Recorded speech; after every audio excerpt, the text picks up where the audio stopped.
खालू हमारे घर आते तब अब्बा काम पर गए होते तो अम्मा को इशारा करके कमरे में ले जाते। मैं उस वक्त छोटी थी, लेकिन इतनी भी समझ ना थी। थोड़ी ही देर बाद जब हालू कमरे से निकलते तो परेशान थे और अम्मा खुद भी रो रही होती। मैं ये सब समझने से कासर थी कि आखिर उन दोनों का ये सब करने के पीछे मकसद क्या है।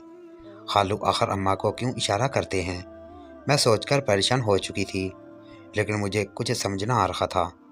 उसके बाद से तो ये सिलसिला ही चल पड़ा था। खालू अब हफ्ते के 4 दिन हमारे घर बाकायदगी से आने लगे थे, और जब जब खालू आते थे उसी रात अम्मा और अब्बा की ज़बरदस्ती लड़ाई होती थी। मुझे ये सब समझ नहीं आ रहा था,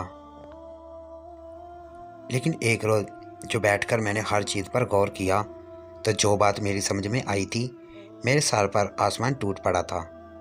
तो क्या अम्मा और खालू एक दूसरे को पसंद करने लगे थे, या खालू ये सब इसलिए कर रहे थे कि अब्बा अम्मा को तलाक दे दे और वह उनसे शादी कर सकें। यह सोचते ही मेरे दिल में खालू के लिए नफ़रत की एक लहर दौड़ गई थी। अब मैंने सोच लिया था कि मैं अम्मा और खालू पर नज़र रखना शुरू कर दूंगी और सारे सबूत इकट्ठे करके अब्बा को दिखाऊंगी। अब्बा बहुत गुस्से वाले थे, लेकिन वो अम्मा से दीवानगी की हद तक मोहब्बत करते थे। इस उम्र में भी वो अम्मा को किसी की तरफ आंख उठाकर तो देखना दूर, किसी के बारे में सोचने की इजाज़त भी न देते थे। अगर मैं अब्बा को खालू और अम्मा का बताती तो वह मुझे ही मार मार कर अधमुआ कर देते। इसलिए मैंने सबूत इकट्ठे करने का मंसूबा तैयार कर लिया था। लेकिन अगले रोज़ जो खबर मुझे मिली उसने मुझे दोबारा सोचने पर मजबूर कर दिया था, क्योंकि खालू की बीवी चंद साल पहले वफात पा चुकी थी और अब उनके लिए रिश्ता ढूंढ रहे थे।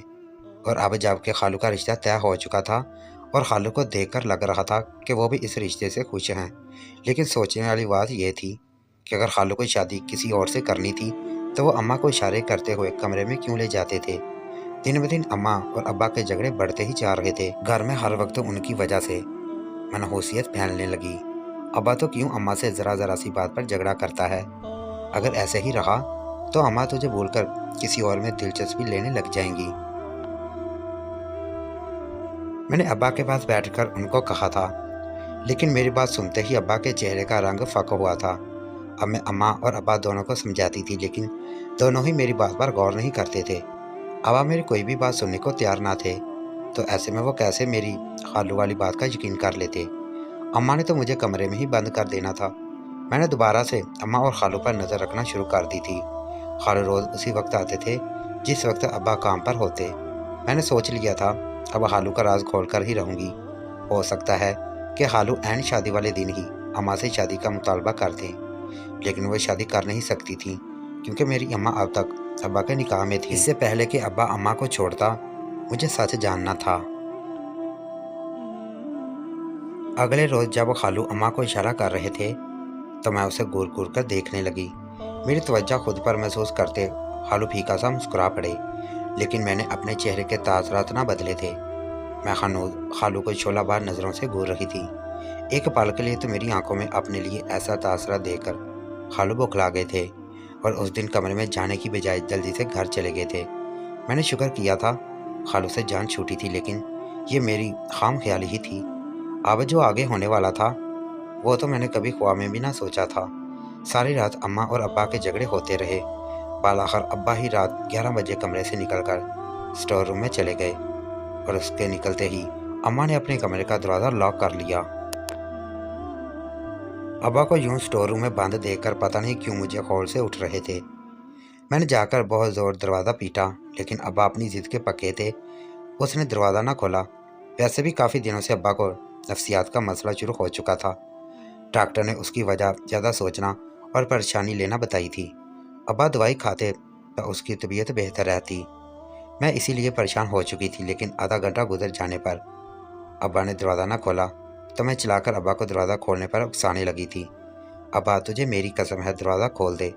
अम्मा ने वादा किया है कि अब वह तुझसे कभी नहीं लड़ेगी और तेरी हर बात मानेगी, लेकिन मेरी बातों का भी उस पर कोई असर ना हुआ था। मुझे अचानक से बेचैनी शुरू हो चुकी थी।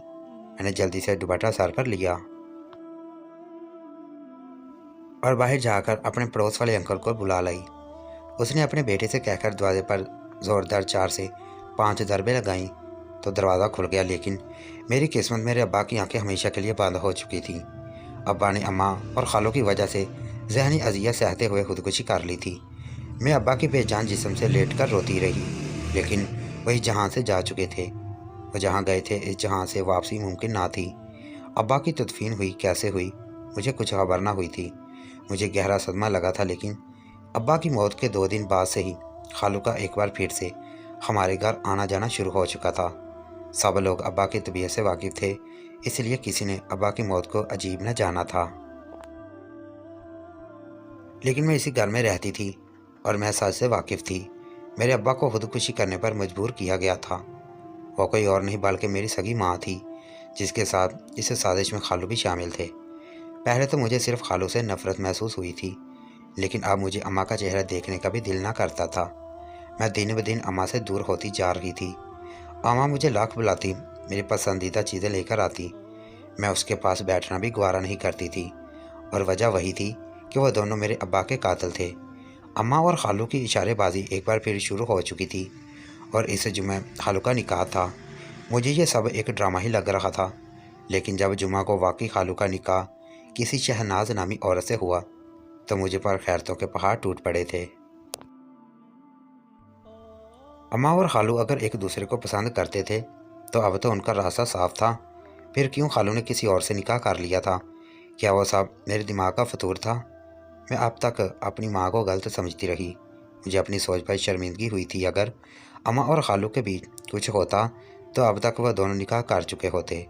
इसका मतलब यही था, मुझे वो सब गलतफहमी हुई थी। लेकिन अगर अम्मा और खालू एक दूसरे को पसंद नहीं करते थे, तो फिर वह दोनों इशाराबाजी करने के बाद कमरे में जाकर कौन सी खुफिया गुफ्तगू करते थे? और ये सब अब्बा के जाने के बाद भी जारी था। क्या अम्मा और खालू के नाजायज़ ताल्लुकात थे? और अगर थे भी, तो वह दोनों क्यों शादी नहीं कर रहे थे? खालू का सिर्फ निकाह हुआ था। 1 महीने बाद खालू की बीवी ने रुखसत होकर उनके घर आ जाना था।